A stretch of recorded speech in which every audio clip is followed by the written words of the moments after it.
bienvenidos de nuevo a Cipre en Diálogo. Yo soy la licenciada Nancy Rodríguez y estamos en el último de los 6 bloques en los que hemos estado hablando sobre toxicomanías. El tema de hoy justamente es diálogos con DIMAC y para eso tenemos de nuevo de invitado al licenciado Rolando González Prieto, fundador y director de DIMAC, Desarrollo Integral en Movimiento, en donde justamente se trabaja en el internamiento y en la terapia de situaciones de toxicomanías. Y bueno, sabemos que es un tema que no acaba, que bueno, que no acaba, que podemos seguir hablando. De hecho, próximamente vamos a tener también un seminario dirigido a colegas. Después acá en Cipre los vamos a ir invitando para que como psicólogos también, que lo hablábamos un poco ya, pues nos vayamos concientizando más, ir capacitándonos más para no solamente tener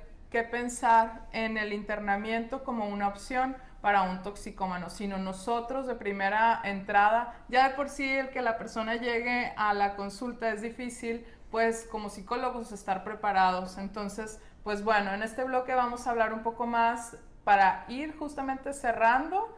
Y para esto pensar en cuáles son algunas complejidades frecuentes en las toxicomanías, Rolando. ¿A ti qué te toca escuchar? ¿Qué frases son con las que llega la gente a DIMAC? ¿Qué resistencias ves? ¿Cuáles son las complejidades para que la persona se trate? Yo creo que lo principal así es la negación, por parte del usuario como por parte de la familia, ¿no? Ese es un proceso complejo porque el usuario evidentemente fantasea con la idea de tener el control y de pensar que él puede decidir cuándo dejar de usar en cualquier momento. Y la familia, por ejemplo, lo ve como una situación muy reducida a lo que realmente es. Por ejemplo, ellos piensan que es una cuestión de decisión, que es un tema más como de voluntad. Sí. Y bueno, yo creo que hay que señalar, me parece importante, que llega un momento en este proceso en donde el consumo como tal, la dependencia, vence las facultades de la voluntad, ¿no? Y la gente sigue usando y no puede parar, ¿no? Y ya es algo que está más allá de sus posibilidades. Entonces, sí me parece que es importante en la familia también tener conciencia de esto, ¿no? De decir, bueno, llega un momento en donde la gente no puede sola. Otro aspecto también es, se piensa muchas veces en la ayuda cuando ya la persona vivió situaciones muy complicadas. Fíjate que estos cuates de Alcohólicos Anónimos y los grupos tienen una idea que a mí me gusta mucho. Ellos dicen, para nosotros una persona que puede participar en nuestros grupos es cualquier persona a la que el alcohol le ha generado un problema en algún área de su vida. Entonces, si tú lo ves así, dices, pues está muy interesante porque no tendrías que esperar como a la catástrofe absoluta como para poder decidir hacer algo. Si el consumo te está trayendo problemas en algún área de tu vida, en tu familia, en tu trabajo, etcétera, pues habría que plantearse qué está pasando, ¿no? Y qué posibilidades tengo yo de hacer algo para cambiar la situación o para evitar que esa situación progrese a más, ¿no? De hecho, en ese en específico, tú tendrás más conocimiento sobre esto, pero existen grupos para familiares, esto de Al-Anon, en donde me parece, si es que así no lo compartes, no, a lo mejor no tienes que tener un familiar directo para ir. No sé, tú conocerás más de esto, pero es como, quieres estar como un poco más preparado, un poco con más conocimiento, porque a lo mejor tienes una amistad que es como tu familia. Claro. Fíjate, los grupos de autoayuda, Al-Anon, que es para familiares de alcohólicos, Alatín, que es para familiares de alcohólicos, pero que son hijos o hermanos, o sea, menores de edad, son recursos que ayudan mucho. Yo tengo mucho cariño hacia ellos constantemente. Cuando hay aniversarios de algunos grupos me invitan como expositor y los acompaño con mucho cariño, porque yo veo la contraparte, Nancy. Hay personas, por ejemplo, familias que tienen 10 años yendo al Al-Anon y que su familiar sigue consumiendo, ¿no?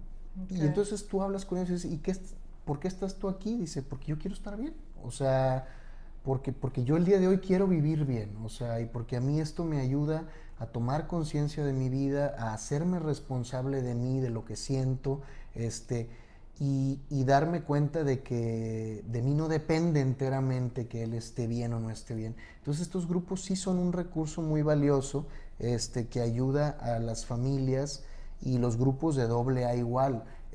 La historia per se, me parece, de estos grupos, Nancy, es maravillosa, ¿no? Empiezan 2 personas y hoy, por ejemplo, están en más de 210 países, y cada día se estima que entre 8 y 12 millones de personas van a acudir a una reunión en alguna parte del mundo, y que gracias a este esfuerzo no están bebiendo el día de hoy. Entonces, pues es algo digno, ¿no? Y me parece que también como profesionales podríamos nosotros promover. Ellos están haciendo una labor importante, te la comparto, que se llama,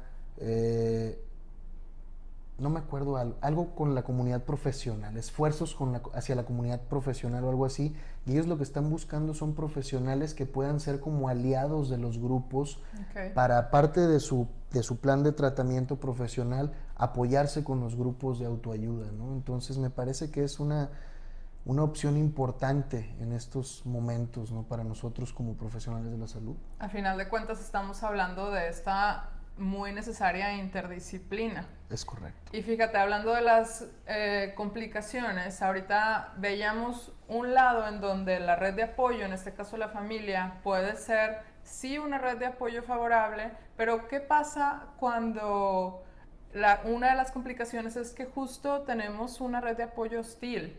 ¿Cómo lo has visto tú? ¿Qué tanto la persona, tú lo decíamos y lo veníamos comentando en otro de los bloques de nuevo, porque se me hace muy importante, el tratamiento no lo hace uno solo? ¿Qué pasa cuando la gente que está alrededor, por decirlo así, no coopera, no tiene la conciencia, pasa más allá, como lo decías tú ahorita, de la motivación? Nosotros tratamos, fíjate, y ese es un muy buen punto, Nancy, porque yo creo que es de los aspectos más difíciles dentro del trabajo institucional en DIMAC, porque muchas veces la familia refiere al paciente, ¿no? La familia lo interna involuntariamente, y en algún punto del tratamiento que se percibe toda esta parte, se llega a la conclusión de trabajar con el paciente para que se desprenda de esa familia, o sea, para decir, ¿sabes qué? Si quieres estar bien, déjalos, o sea, sí.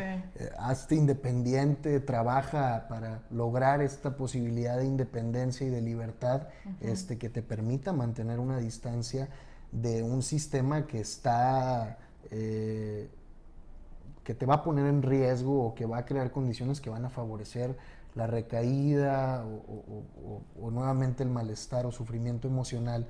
Y se vuelve bien complicado porque entonces te brinca a veces la familia como, ¿cómo? O sea, ¿por qué? Yo lo traje y usted me lo está poniendo en contra, y no logran entender esta parte a veces precisamente por la posición en la que se encuentran, de que es precisamente algo que va a favorecer a ambos, ¿no? A largo plazo, aunque al principio a lo mejor sea un proceso difícil, pero sí nos lo topamos muy seguido. Me ha tocado casos, o sea, de chicos que lleva el papá, por ejemplo, a consulta, y que sobre el trabajo con el muchacho, aparentemente el papá muestra mucha preocupación porque el chico salga adelante, y luego resulta que el papá es narcomenudeante, por ejemplo. Dices tú, bueno, pues ¿cómo? O sea, sí.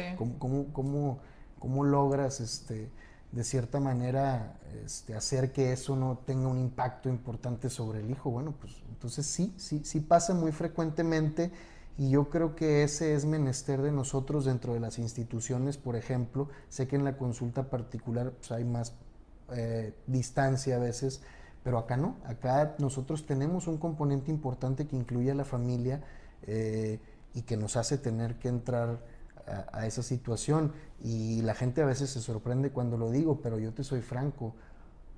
A nosotros nos cuesta más trabajo y nos resulta más complejo trabajar con la familia que trabajar con el paciente que está internado en muchos casos. Y fíjate, yo creo que eso sería, lo hemos ido como tejiendo, ¿verdad? Pero esa sería otra de las complicaciones cuando hablamos justamente de este desgaste físico y emocional, tanto en el usuario, como tú lo mencionas, en el toxicómano, como en la familia. Entonces, puede haber momentos en donde volvemos de nuevo a hablar como de una cierta negación o estoy ya, entre comillas, como rendido. A mí me ha tocado escuchar también hasta de el paciente como, pues es que como tendré remedio, o sea, ya también como estar un tanto rendidos, es tanto desgaste físico y emocional, ha habido tantas recaídas y probablemente sin un tratamiento de por medio que la familia a veces es como prefiero no escuchar, me doy cuenta,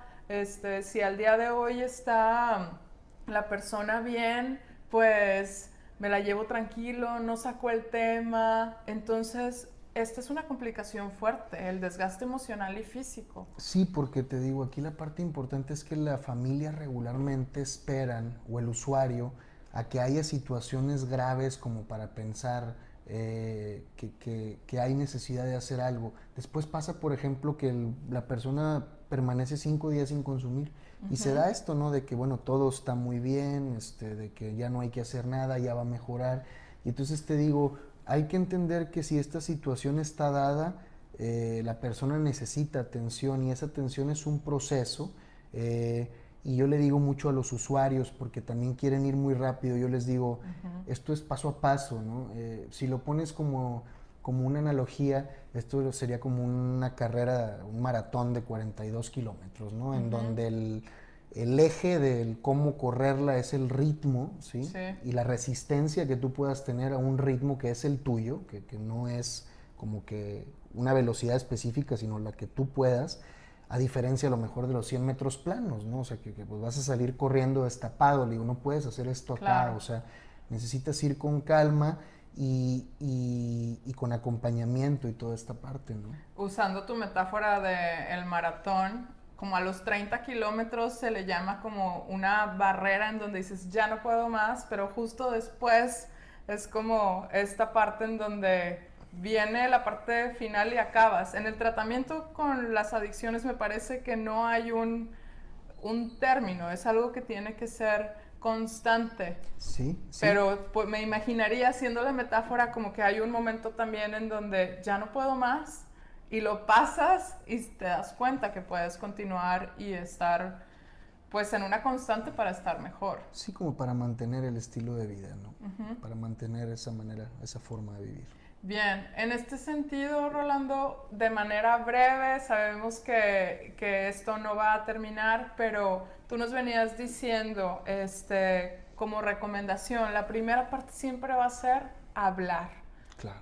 ¿Qué pasa después de hablar?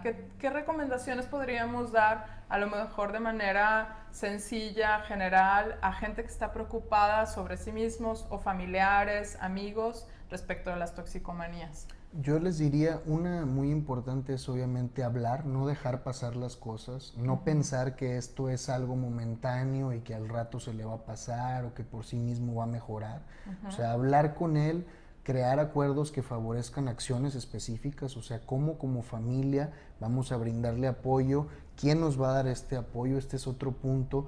Acudir con un profesional, no consultar en el internet, no leer tonterías en las redes sociales, o sea, porque el problema del mundo en el que estamos de información es que lo que abunda es información que no es fidedigna, ¿no? Exacto. Entonces no hay como ir, consultar con un experto, recibir orientación y asesoría y saber entonces cuál es el mejor camino a seguir. Entonces yo diría eso, hablar, hacer algo al respecto, no dejar pasar las cosas. Esto es algo que no mejora, es como cualquier otro problema de salud. Una vez que está instaurado como tal, empeora. O sea, no hay manera de que per se pueda mejorar, ¿no? Entonces, yo les recomendaría eso. Y psicoeducarse también. Claro. Ahí yo felicito y destaco la labor que ustedes hacen en estos espacios, porque a mí me parece que son actos de amor en estos tiempos de odio, ¿no? Y tienen un valor importante. Ojalá y que pueda ser de utilidad para mucha gente. Muchísimas gracias por haber estado con nosotros en CIPRE en Diálogo. Es para Cristina y para mí un gusto, y para todo el equipo de CIPRE detrás de cámaras también, para Cintia Cirilo. Todo un gusto estar contigo. Gracias. Queremos seguir trabajando y pues bueno, a la audiencia los invitamos a que sigan reflexionando, se contacten con nosotros. También vamos a dejarles los datos de DIMAC y de Rolando para si hay alguna situación en donde se necesite, pues lo tengan. Por favor, compartan este programa, escríbanos también sobre qué otros temas les gustaría que estuviéramos nosotros hablando acá en CIPRE en Diálogo. Y bueno, nos estamos viendo muy pronto. Que tengan muy buen día. Bye bye.